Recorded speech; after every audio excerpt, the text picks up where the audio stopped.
Olá, eu sou Bernardo Gonzaga e esse é o Poder Entrevista. Hoje nós vamos conversar com Marco Aurélio Barcelos, diretor-presidente da Associação Brasileira de Concessionárias de Rodovias. Marco, muito obrigado por ter aceito o nosso convite, é um prazer falar com o senhor aqui. E eu queria começar perguntando já, Marco, sobre as expectativas do mercado nesse leilão que está todo mundo de olho, que é o leilão da Via Dutra, né, que foi incorporado também o leilão da Rio Santos, né, rodovia Rio Santos. E eu queria saber como que está a expectativa. A gente já pode afirmar que vai ter novos players para disputar esse certame? Olá, Bernardo. Olha, é um prazer estar aqui com o Poder 360, participando de uma entrevista com você. Parabéns pela iniciativa, né, de convidar o setor de concessão de rodovias para falar um pouquinho sobre os acontecimentos recentes que têm permeado o nosso mercado. Eu acho que você já começa muito bem, focalizando o que tem sido considerado por muitos a joia da coroa em relação ao programa de concessões do Brasil como um todo, né, que é a Dutra. É um edital, é um contrato que já vem sendo aguardado há alguns anos, né, diante da expectativa que se tinha do término natural, pelo decurso do tempo, daquela concessão. Não é um contrato trivial, Bernardo, não é um contrato que, digamos assim, abre espaço para amadores. Esse é um detalhe importante a respeito da Dutra. Mas, antes de chegar especificamente sobre como está o comportamento do mercado em relação a este contrato, a esta licitação, a esse leilão, eu queria só reforçar aqui um apontamento, uma consideração que o próprio ministro Tarcísio fez em relação à Dutra, que foi o encerramento do seu ciclo. A Dutra é um reflexo de que nós conseguimos ter contratos que chegam até o seu fim no Brasil. Isso é muito importante.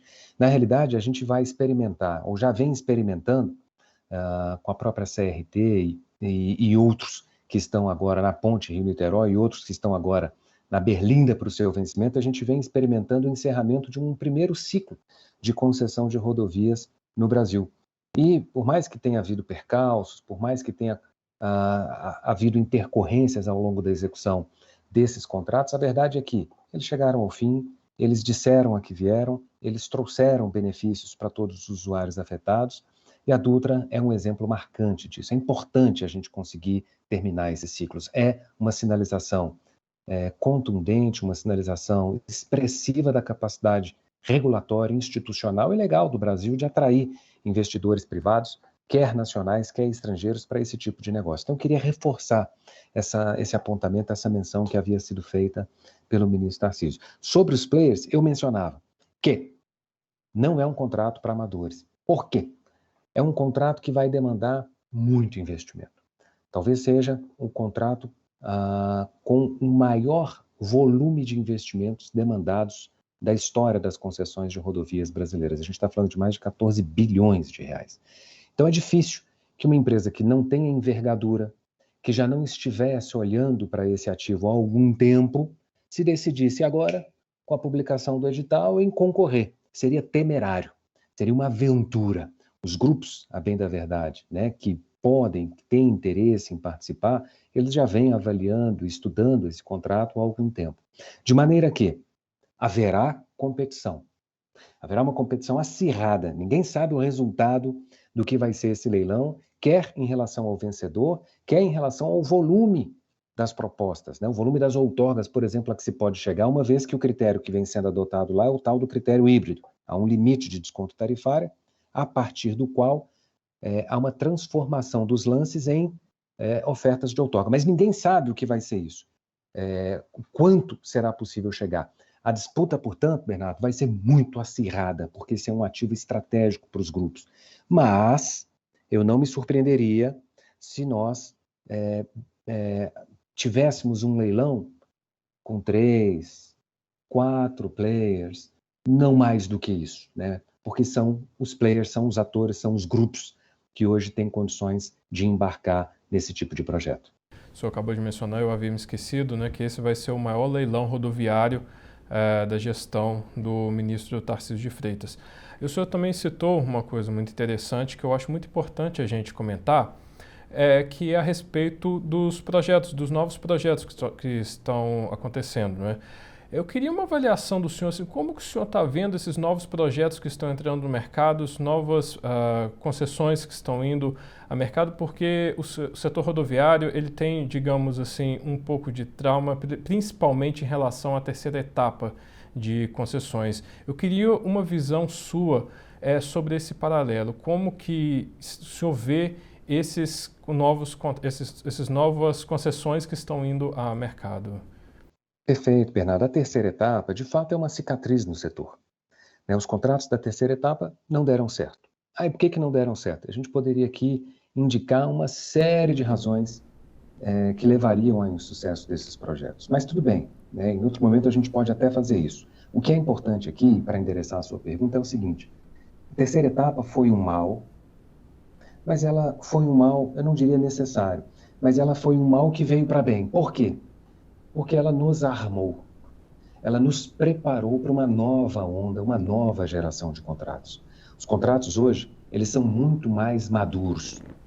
Os contratos hoje incorporam tratamentos de riscos, são mais razoáveis em relação a algumas exigências e algumas demandas, coisa que não aconteceu relativamente a esses contratos de terceira etapa. É verdade que a terceira etapa acabou desacreditando um pouco o setor, mas a gente não pode esquecer, Bernardo, de tudo o que já foi feito para além da terceira etapa. A terceira etapa foram 6 ativos, né? E nós temos hoje dezenas de concessões de rodovias em funcionamento em todo o Brasil. Aqui no próprio estado de São Paulo, a gente pode afirmar que se trata de um programa de muito êxito, independentemente da terceira etapa federal. Pois bem, os contratos hoje, eles são muito mais maduros. Nós migramos de uma metodologia que vinha sendo utilizada no final da década de 2010, início da década de 2010, que é o tal do PMI, Procedimento de Manifestação de Interesses, em que as próprias empresas ofereciam os estudos, e a gente tem como alternativa o BNDES, as agências multilaterais, se enfronhando na estruturação e no desenho desses contratos, aplicando o que há de melhor em termos de expertise, em termos de técnica. Então, a colheita, que a gente vai ter agora, a safra, né, de novos contratos que a gente vai ter agora de concessão de rodovias, são completamente diferentes, e eu tenho a franca certeza de que os usuários podem esperar um novo patamar em termos de operação rodoviária, inclusive com o ingresso de uma série de tecnologias que não puderam ser pensadas, por exemplo, no final da década de 90 na Dutra, mas que hoje já passam a ser algo muito natural, algo muito legítimo de se encontrar no âmbito dessas rodovias. Ótimo, muito pertinente suas observações. Inclusive, eu queria entrar tocar a esse respeito, que são as novas tecnologias, principalmente o Free Flow, né, que veio aí, que a gente vai ter oportunidade de ingressar com essa tecnologia na rodovia, na Presidente Dutra, né, vai ser a primeira a ter essa nova tecnologia, e eu queria, assim, que o senhor explicasse um pouco para o nosso telespectador quais que são as vantagens desse sistema, né, o que ele vai proporcionar de melhor para o usuário. Free Flow, eu diria que é a bola da vez. Ele muda completamente a maneira como o usuário ele usa e paga pela rodovia. Aliás, Bernardo, é importante trazer à tona essa questão do pedágio, né? O pedágio é algo antipático, né? Na realidade, ninguém gosta de pagar pedágio, ninguém gosta de pagar passagem de ônibus, tarifa. Isso faz parte do nosso senso comum, né? Todavia, a forma como o pedágio é cobrado, ela incrementa a antipatia que existe em relação a esse método de cobrança. Porque você está numa rodovia, você está transitando e, de repente, você é obrigado a parar o seu veículo, descer o vidro, às vezes pagar com dinheiro, ainda que seja pagar em cartão, e depois prosseguir com a sua viagem. É ruim. E o pior, há situações em que você anda um pequeno trecho e não importa. Passou pela praça de pedágio, você vai largar ali o valor cheio. É claro que essa metodologia ela não foi pensada como uma maldade. A gente vai instaurar ou inserir aqui essa praça de pedágio para poder arrecadar o máximo possível do usuário. Não. A quantidade de praças de pedágio, a localização dessas praças de pedágio faz parte de um estudo muito complexo. E até vale a pena dizer aqui, colocar a questão dos preços dos pedágios, né? Por que o pedágio em algumas rodovias é um, em outras rodovias é outro? Também isso vai o quê? Da escolha da arbitragem, da arbitrariedade do poder concedente ou das próprias empresas, não. O valor do pedágio também decorre de um estudo complexo. Dentre outros, a gente pode considerar como variáveis que levam ao valor do pedágio a quantidade de investimento que vai ser necessária, se existem muitas ou poucas duplicações, só para citar um tipo de intervenção que é muito ilustrativo, mas qual a demanda, qual o volume de tráfego naquela via. Quando você tem uma via que é muito demandada, você tem condições de ter um pedágio mais barato, porque você tem um universo de pagantes maior. Quando você tem uma rodovia cujo tráfego é diminuto, é pequeno, a tendência é ou que você não consiga viabilizar tantos investimentos, como, por exemplo, as mencionadas duplicações, e até é razoável, não tem tanta demanda assim. E, de outro lado, você pode ter uma tarifa um pouco mais alta para poder fazer frente a esses investimentos. Eu quero chegar, com tudo isso, à mensagem de que a tarifa ela é a resultante desse estudo e da análise dessas variáveis, né? Para usar uma palavra chique aqui. A tarifa ela é o output e depende, para o estabelecimento do seu valor, da averiguação de todas essas variáveis, de todos esses elementos que vão compor o contrato. O que isso tem a ver com o free flow? Eu dizia, passar na praça de pedágio traz esses inconvenientes e, às vezes, até mesmo uma sensação de injustiça, porque eu percorri um pouquinho e estou pagando o valor cheio. O free flow vem contornar esses problemas. De um lado, você não mais vai precisar ser embarreirado, você não vai precisar interromper a sua viagem para poder fazer o pagamento do pedágio. E mais, você vai pagar muito mais próximo à quantidade de quilômetros que você usou nas rodovias. Isso tudo decorre de um aspecto que é inerente à atualidade, avanços tecnológicos. Quando nós pensamos lá na década de 90 em concessão de rodovias e nos deparamos com esse dilema, o governo não tem mais condições de investir, os próprios usuários é quem vão ser responsáveis por levantar ao longo de 30 anos os recursos para os investimentos, a tecnologia era muito delimitada.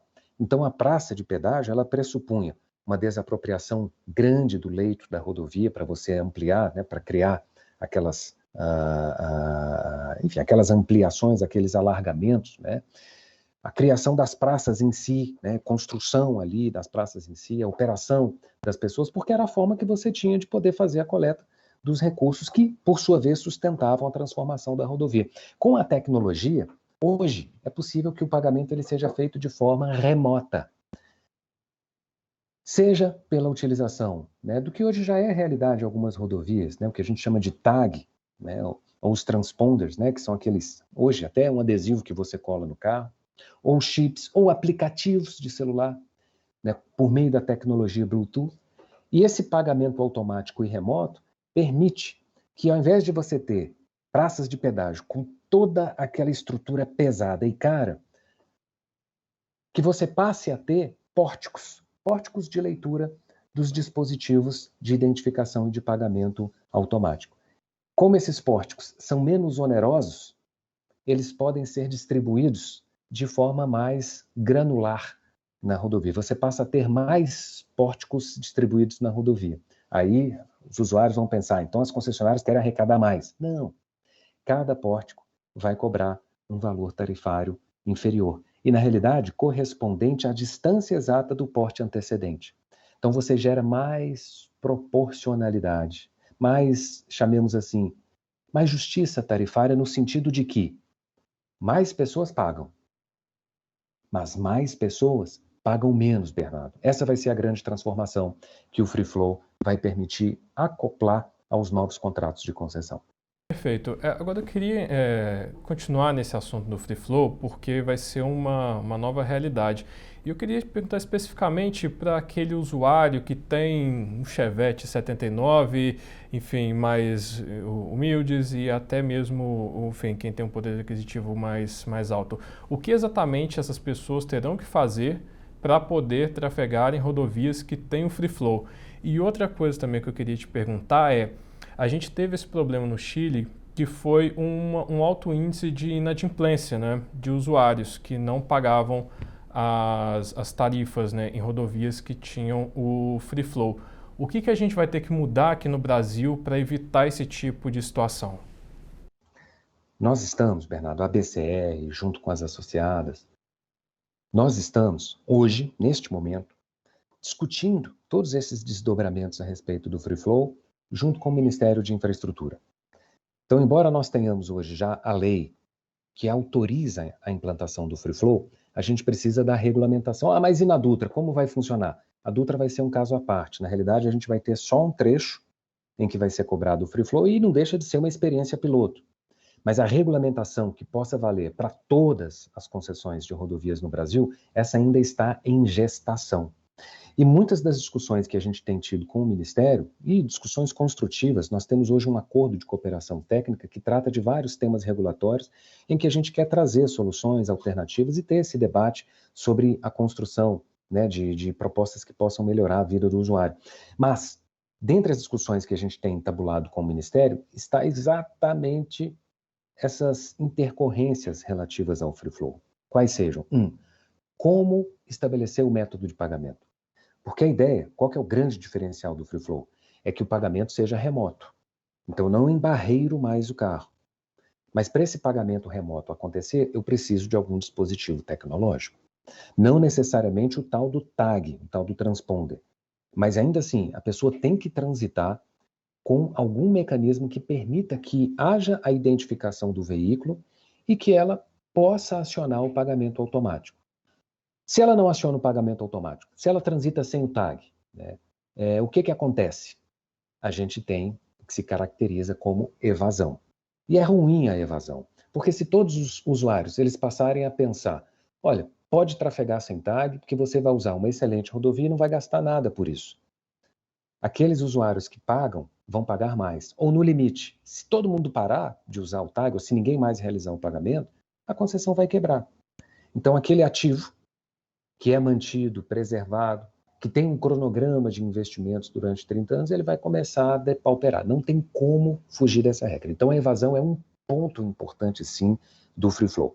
E a gente precisa, portanto, pensar em pelo menos três maneiras de equacionar esse problema, mas a gente, como eu dizia, ainda está avaliando o que há de melhor. Quais são essas três maneiras? Primeiro é isso, definir as maneiras, os meios de pagamento remotamente e automaticamente. Então, a ideia é que todo mundo possa estar tagueado. Ah, mas e se o usuário não tiver tagueado? Uma alternativa é permitir que ele faça o pagamento antecipadamente ou faça um pós-pago. Ele passe na praça e tenha lá um prazo para que ele entre no site da concessionária, ou um site, enfim, né, que centralize todas essas informações, digite o número da placa e pronto. Né, ele quita lá com a sua dívida. Né, mas ainda assim, ele não precisou estar embarreirado na rodovia. E uma outra maneira de endereçar a questão da evasão, né, é de prever um sistema, infelizmente, Bernardo, um sistema de multas para quem não aderir a essa nova mecânica. Não tem como, a gente precisa estimular as pessoas a andarem dentro do novo padrão. Mas essas são discussões que a gente está analisando aqui em relação a esse acordo de cooperação técnica para ajudar na regulamentação do modelo. Agora, eu queria até tirar uma dúvida com o senhor a esse respeito. O seguinte, aqui no Brasil a gente tem um ditado péssimo, horrível, que é a lei pega ou não pega, né? Uma coisa que não deveria existir. Mas vamos supor que o Free Flow ele não funcione, ou seja, ele tenha muitas inadimplências. A concessionária pode migrar para a volta da praça de pedágio? Eu não diria que essa é uma alternativa que está sendo considerada. O que vai acabar acontecendo é que se houver uma taxa de inadimplência muito grande, e de novo, você tem que manter o equilíbrio das contas, tem que manter o equilíbrio do negócio, senão o negócio quebra, é tão simples quanto. O que pode acontecer é a concessionária fazer jus ao reequilíbrio econômico-financeiro. O que significa esse reequilíbrio econômico-financeiro? Ou você vai majorar as tarifas para aqueles que pagam, ruim, mas inevitável. 2, ou você vai ter que postergar investimentos ou eliminar investimentos para compensar o déficit de receita, o déficit de arrecadação que há, também é ruim, ou você vai ter que modular as obrigações de operação e de conservação da rodovia, que também é ruim.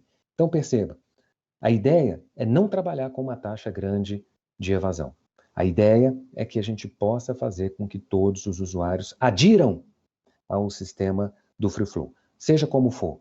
O que hoje está, eu diria, no centro das nossas reflexões é o dispositivo que o usuário vai poder acessar para poder viabilizar esse pagamento, né? Se vai ser o tag, se vai ser um aplicativo, enfim, a gente tem de pensar e consultar o mercado, entender quais são as tecnologias hoje já existentes que podem fazer com que o usuário tenha esses mecanismos de forma menos gravosa, menos onerosa possível. Perfeito, ótimo, Marco.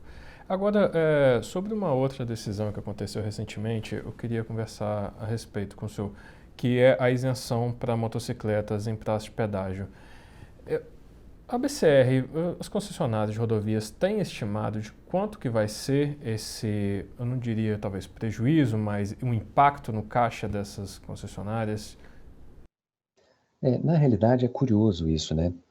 Como, e eu acho que foi nesse ponto, acertadíssima a decisão do governo federal. Só vale para os contratos futuros, não vale para os contratos passados, porque aí sim a gente traria um efeito, um impacto no caixa das empresas. Para os contratos futuros, o impacto vai se dar sobre os demais usuários.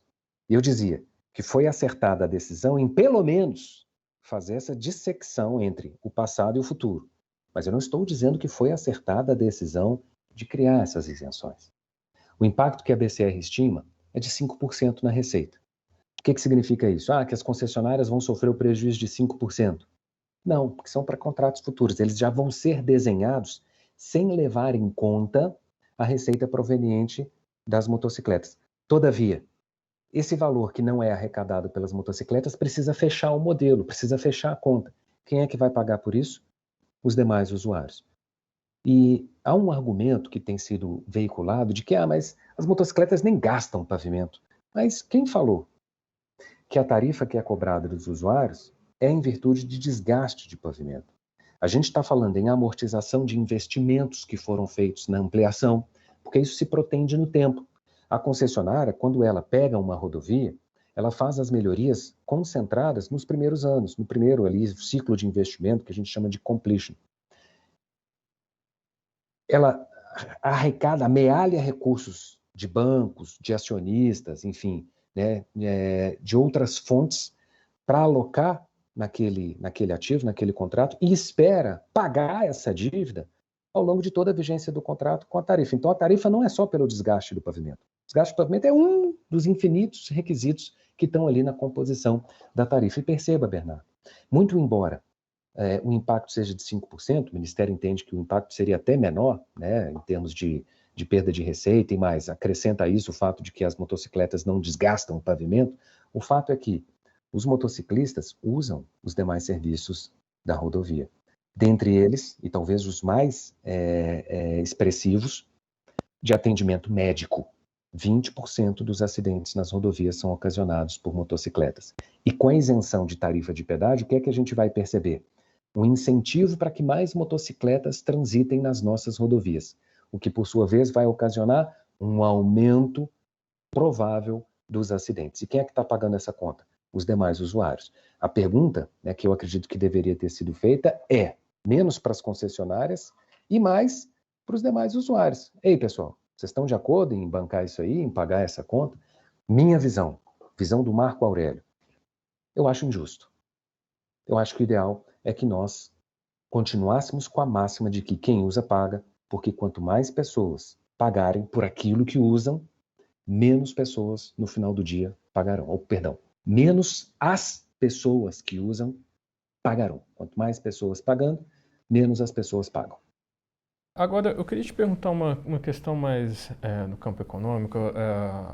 Não é novidade para ninguém, né? O governo, o lema do governo federal, principalmente no campo da infraestrutura, é delegar ativos da União, do Estado, para a iniciativa privada. O governo, o ministro Tarcísio, tem feito uma concessão atrás da outra, principalmente também no campo rodoviário. E eu queria saber, assim, na sua visão, não é muito arriscado a gente talvez errar a mão na projeção de demanda e a gente ter vários ativos aí no futuro com complicações no contrato? Sim, e é por isso que a gente tem que pensar em contratos resilientes. São contratos que conseguem sobreviver aos percalços da realidade futura. E como é que essa resiliência ela pode ser disponibilizada para os contratos? Primeiro, o ambiente regulatório. E olha, é importante a gente enaltecer aquilo que tem sido feito por alguns governos, né? No governo federal, ele, tão logo a pandemia foi decretada, ele cuidou de apresentar um tratamento jurídico para isso. Existe um pronunciamento, né, muito conhecido no setor, todos os meses, não só aqui no setor de concessão de rodovias, mas nas concessões em geral, de que a pandemia, por exemplo, caracterizaria caso fortuito ou força maior e logo poderia ensejar um eventual reequilíbrio econômico-financeiro para as respectivas concessionárias. Ou seja, seria possível trabalhar com alguma espécie de majoração tarifária em razão da queda abrupta que houve na demanda naquelas concessões. Muita gente acha isso injusto, mas é um absurdo, porque as concessionárias vão ganhar e o sujeito que teve que fechar a lojinha, né, ele não tem direito a esse reequilíbrio econômico-financeiro. A gente só precisa lembrar, Bernardo, que uma coisa não se compara com a outra. Me perdoe fazer esse parêntese aqui, mas o sujeito que vende, né, que tem uma loja de roupa, que tem uma padaria, que tem uma loja de chocolate, ele foi afetado pela pandemia. Só que ele pôde fechar as portas, mandar os funcionários embora, e agora ele tem franca liberdade de poder remodular o preço da sua mercadoria para compensar os eventuais prejuízos que ele teve. As concessionárias não podem fechar a porta, não podem mandar as pessoas embora, e o preço é regulado. Ela não pode aumentar e diminuir de acordo com o maior ou o menor, a maior ou a menor receita que ela tenha. Depende tudo de um processo regulatório. Mas essas respostas, quando há essas intercorrências, essas respostas que advêm do sistema regulatório, elas são muito importantes porque elas emitem o sinal de que os contratos são resilientes. Os contratos, evidentemente, são pensados para não passarem por isso, mas se passarem, eles aguentam, eles dão conta do recado. E não só isso, não só a resposta proveniente do arcabouço regulatório, a gente ainda tem, nesses contratos mais recentes, uma revisita à matriz de risco, à distribuição dos riscos nesses contratos, o que é muito relevante e também faz parte da experiência que a gente teve nesses últimos 25 anos. Né? Para ilustrar, já há, em alguns contratos hoje, a previsão de compartilhamento do risco de demanda. O que significa que, se a demanda performar aquém, né, se ela for menor do que o previsto, é possível medidas de compensação. Ou, se a demanda performar muito acima do que havia sido previsto, é possível que haja uma compensação às avessas, ou seja, que o pedágio venha a diminuir. Né? E aqui é importante a gente dizer que a concessionária ela não quer só ganhar, ela quer algo justo, previsível, que estava de acordo com as expectativas que ela podia ter quando ela elaborou a proposta e participou e venceu do leilão. Portanto, os contratos vão durar por 30 anos. É arriscado fazer contratos em virtude de tudo que pode acontecer daqui para frente? É, mas hoje a gente já conta com alguns mecanismos que provêm força, embocadura para esses contratos e romperem pelos anos afora. Marco, eu gostaria de voltar ao tema das futuras concessões, porque eu queria saber a sua opinião. O senhor acha que o BNDES ainda vai ter um papel fundamental no financiamento desses contratos? O BNDES vai ter um papel no financiamento, mas não vai ser fundamental, como a gente teve até a terceira etapa. Há uma política hoje do próprio banco de reter os repasses que são feitos. Né? Então, os limites hoje de financiamento são muito menores. E isso vai demandar das concessionárias muita criatividade. Acessar o mercado de debêntures, acessar o mercado privado de financiamento. E a gente começa a perceber que os atores desse mundo financeiro já começam a se articular para prover o funding, né, ou os recursos necessários para que as concessões parem de pé. Agora veja, Bernardo, se é verdade que o BNDES não vai ter mais o protagonismo que tinha no passado em relação aos financiamentos desses contratos, por outro lado, a gente percebe um BNDES assumindo um protagonismo em algo que ele também sabe fazer muito bem, que é desenhar contratos. O BNDES tem experiências de desenho, de modelagem de contratos complexos desde a década de 70. Depois, na década de 90, com as privatizações, isso veio à tona e isso andava um pouco adormecido nesses últimos anos, né, a despeito de vários esforços que foram feitos pela área de estruturação de projetos do banco. E o que a gente tem hoje é um BNDES que diz a que vem. Ele quer ser o fomentador do desenvolvimento econômico e social por meio do investimento privado em infraestrutura, provendo as informações, os estudos, as modelagens adequadas para que esse investimento ele possa se perfazer. Marco, eu gostaria de agradecer muito a sua presença aqui. Foi um prazer falar com o senhor, falar com a BCR. E muito obrigado a você que nos acompanhou aqui até agora. Tchau, um abraço e até o próximo Poder Entrevista.